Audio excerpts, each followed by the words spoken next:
Hey guys, it's Caden. Welcome to another Autism Digest interview.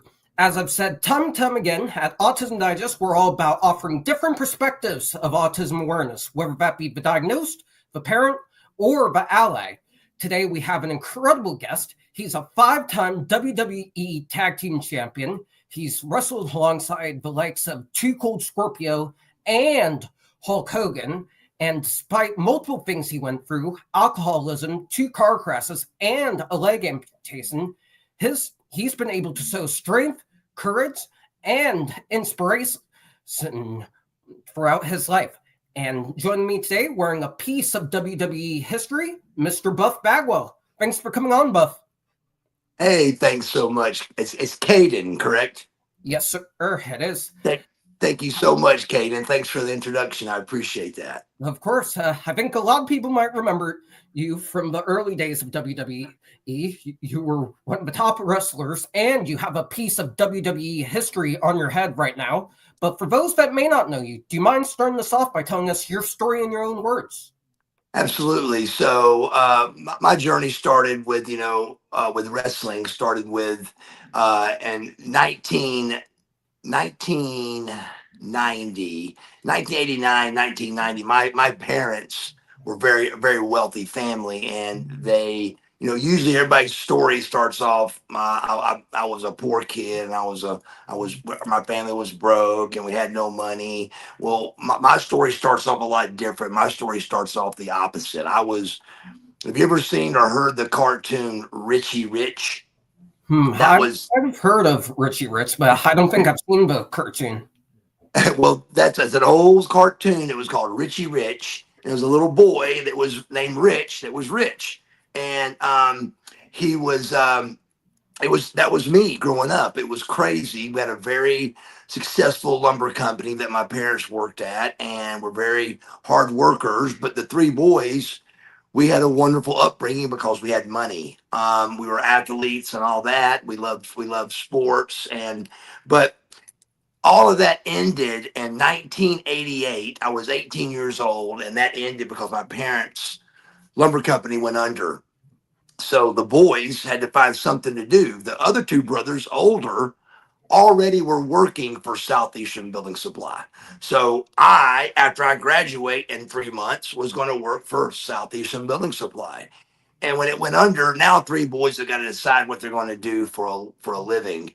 And my other two brothers, my dad set them up with a gym and a drywall company. Them two got that, but I'm just out of high school. I don't know what I really want to do. So I chose, my parents and me together chose massage therapy because I wanted to do something with sports medicine, and massage was in that realm, and it got me started because I had a horrible grade point average and was just trying to get something going instantly. So I went to the Atlanta School of Massage, graduated from that 10 months later, and I loved it. I loved massage therapy. It was going to be my career.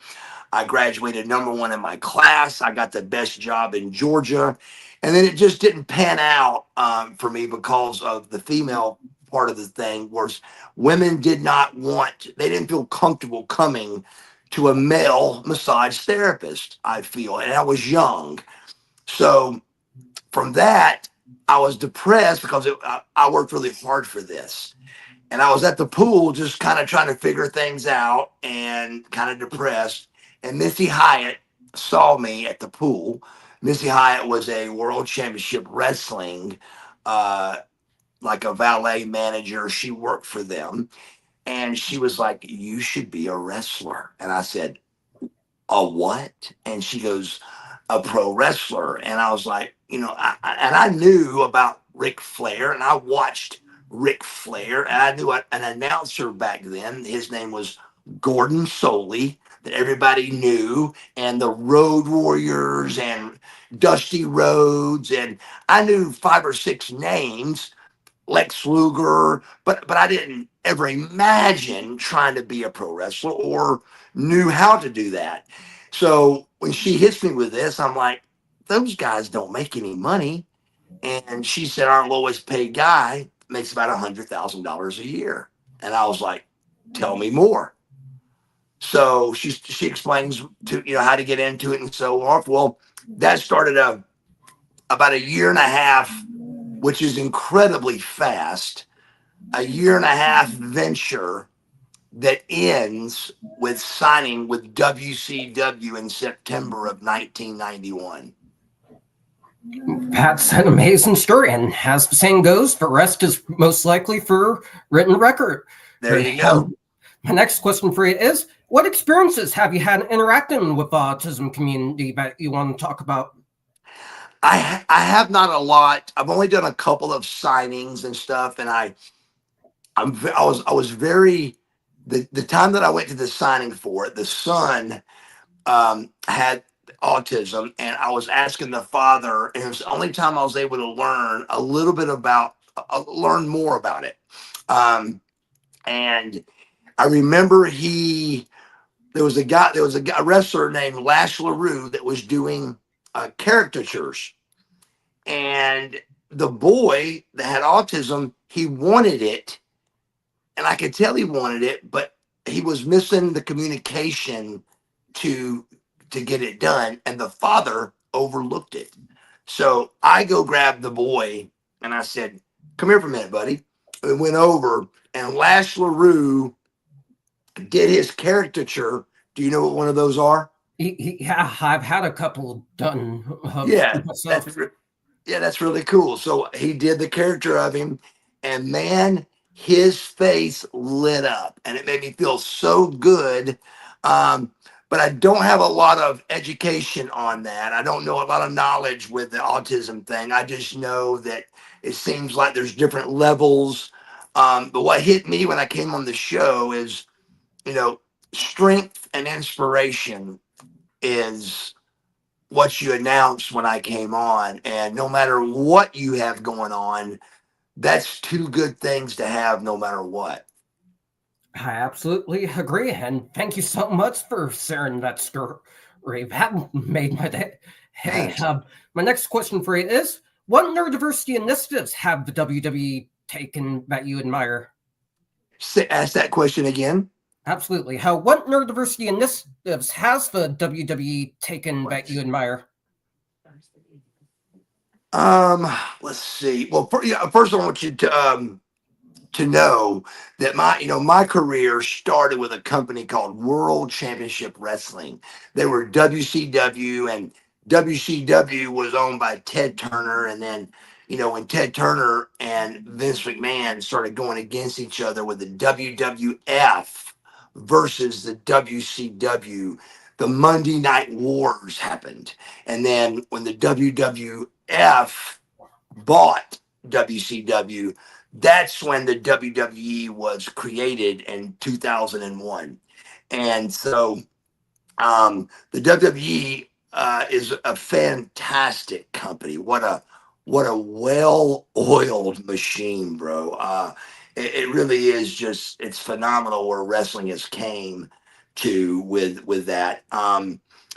It's just amazing to see wrestling go from me, Marcus Alexander Bagwell, rookie of the year, out at the curb of Center Stage in Atlanta, Georgia, begging people to come in for free to watch pro wrestling and to seat a 500 seat building so we could do television tapings and have people there, to selling out, the Georgia Dome. Watching that happen was truly amazing. It definitely sounds amazing.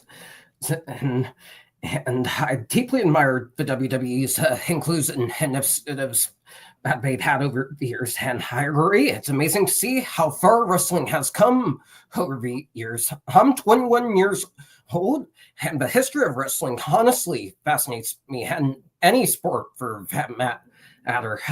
My next question for you is, you've been through a lot over the years. As I said, you've battled addiction and triumphed over it. You've been through 2 car crashes, and arrested in 2021, and a leg amputation, but you still have an amazing attitude. dude. Strength and resilience that I admire personally, as millions of people do. My next question for you is, how can your story be a testament to the resilience of autistic individuals or anyone else that's going through something?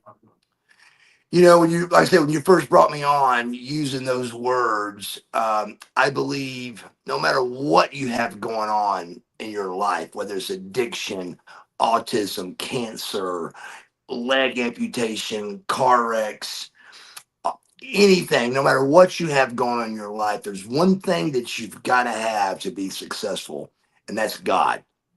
I found God in my life, and when you truly find God, um, that is what to me is the beginning, and that everything connects after that. You may have a fantastic life and everything may be going okay for you without God in it, but I can promise you it would be much better if you had God in it. It's hard to explain, except you just got to have that connection with God. I have been able to put together 3 years of sobriety. In that 3 years, I have the best relationship with God I've ever had in my life. I have the best relationship with a human that I've ever had in my life. And I am personally in the best place I've ever been in my life. And that's with a leg amputation in this past 3 years. And I've done that because of God in this order: God, Stacy Brown, and myself.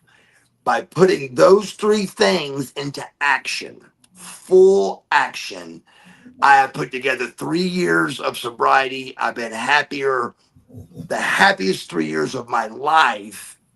And I'm saying that while losing a leg. Um, I believe that all of that starts with God. But what runs a real close second is positivity.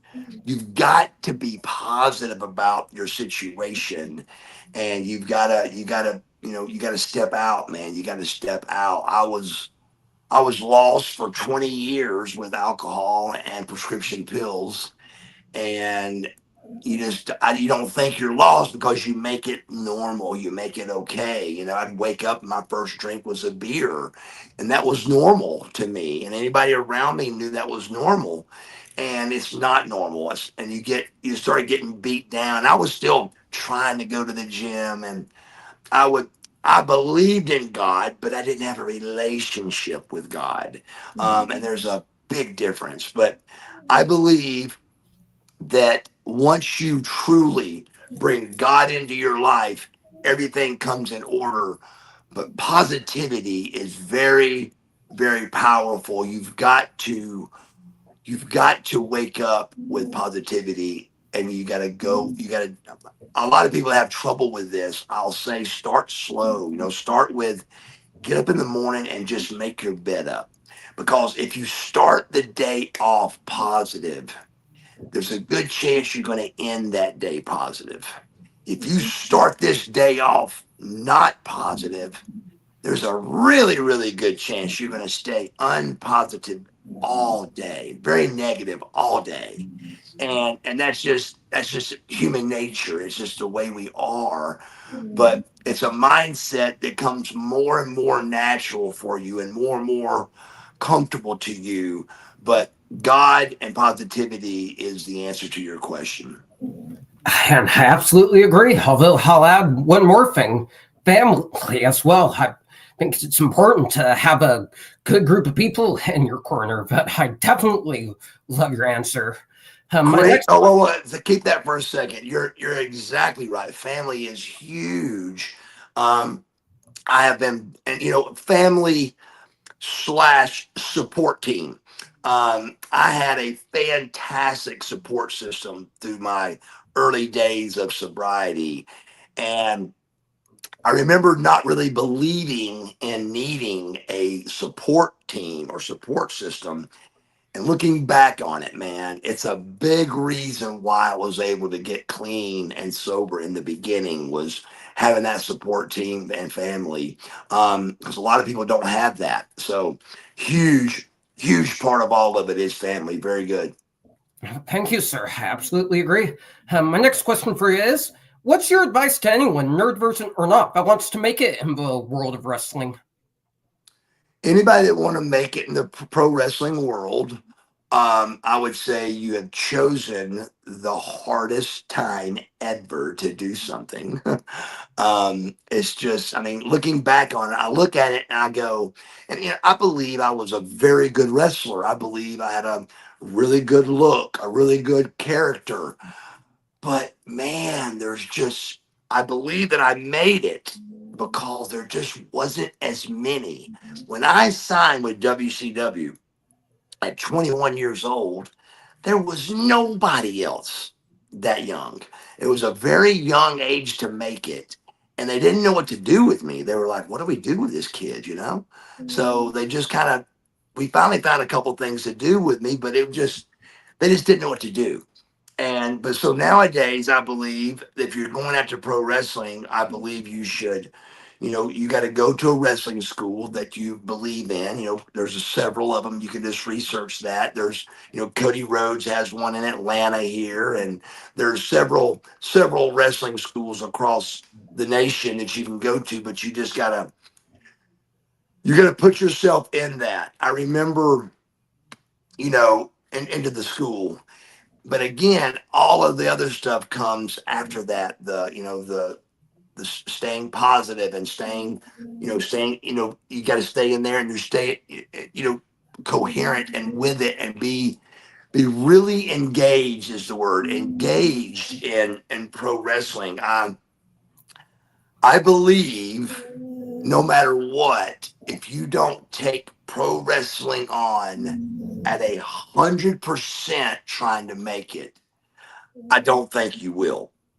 I was fortunate enough that somebody was able to work for me and help financially for me to make it into pro wrestling. I ate, slept, and breathed pro wrestling from the Missy Hyatt conversation to WCW signing. It was a planned attack to make WCW, and I did that in about a year and a half, which is very, very lucky, very crazy, and very, very good. But it was a lot of luck involved with that. Um, you've got to really have a special look, especially nowadays, a special look, a special ability to make it. But if you try to do wrestling, you better be younger for sure, and you better take it on full blast because if you try to work a job and do pro wrestling, it's just going to be a really long, tough road. I'm not saying it's impossible, but I'm saying it's a very tough business to get into. And you got to be tough. I mean, I broke my neck in the wrestling ring. I was paralyzed in the middle of the wrestling ring on Thunder, April 22nd, 1998. It's a tough business, physically and mentally. But it's a great business and one that I wish people would try to get into more. It's just very tough, and a lot of people, like you're asking, they don't know how to do it. So I would say get into the wrestling business by going to a good school. And then I would say dedicate your life 24/7 at it. Give it 1 year. You got to give it at least 1 year. And at the end of 1 year, if you don't see where it looks positive, then I would say get out. And that's what we did. And at the end of 1 year, we were at the edge of WCW. So we kept going with it. That's amazing advice, not just with wrestling, but with any field. It's all about determination and then toughness. My last question for you is, what does future hold for you? Do you have anything that you want to promote that's in the works quickly? Absolutely. So my biggest goal is my long-term goal is I would like to of course, be in the WWE Hall of Fame. I would love to be in there, but right now, I would love to have what they call a Legends deal with the WWE. This company is so beautiful. It's wonderful. They got a great company. I just was proud to be part of World Championship Wrestling. I was proud. And when that went away, I went to the WWE, but I was only there for a short period. So I want to be proud again of where I work, and I would love to be under the umbrella of the WWE, and and I work for WWE, and be a part of the WWE with a Legends deal. I just think it would be great to be part of them again. So that's my goals. And but for now, you can reach me on a lot of platforms, many platforms. Marcus Buff Bagwell .com is how you get to my store to buy top hats and 8x10s and action figures. And then, Marcus Buff Bagwell at Gmail is my personal email address that, I answer all my emails personally. And then, Marcus Buff Bagwell, everything would be all the social media platforms, Instagram and, Facebook and all that. I just love interacting with the fans and just love them so much for hanging with me through this sobriety journey. Yeah, that's amazing. Oh, I'm sure you'll definitely get that legend still. Anyways, that's going to do it for this interview, guys. Thank you so much to Buff for coming on and sharing his amazing story. If you guys want to see more amazing interviews, be sure to like, comment, and subscribe to the Autism Digest channel. We just reached 223 subscribers, so thank you so much for the support. Keep on subbing, and we'll keep bringing you amazing resources for autism awareness. Check out our August issue that just came out by going to autismdigest.com, and stay tuned for the audio file to be posted on our Spotify. Thank you guys so much for watching, and we'll see you in the next one.